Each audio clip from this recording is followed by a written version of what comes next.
Mimi kwangu siwaogopi wananchi walionichagua kwa sababu wananijua na waliniamini niwe msemaji wao.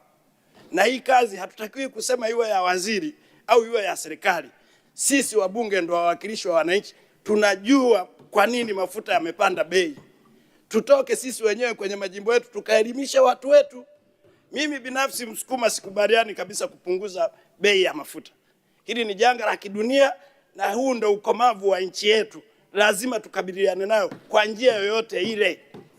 Mimi kwangu ndo barabara imeanza kuwekwa lami toka imeumbwa dunia. Tupunguze bei, tukatoa hela ya mafuta, tuache kutengenezwa lami? Hapana, nitafanya mikutano hata leo na mkutano kule jimboni. Nitawaambia wananchi wangu jinsi gani mafuta yamepanda na tukubaliane tujifunge mkanda. Na nchi yetu imeonyesha mifano mingi. Tulipata corona humu ndani Tanzania. Sisi wabunge humu mkono wenzetu walitangulia mbele za haki. Tulikuwa tunakaa na maplastiki puani. Lakini tukasevu, hatukuyumba. Nchi zingine ziliyumba. Sasa mtu tunakimbilia kusema tupunguze bei ya mafuta.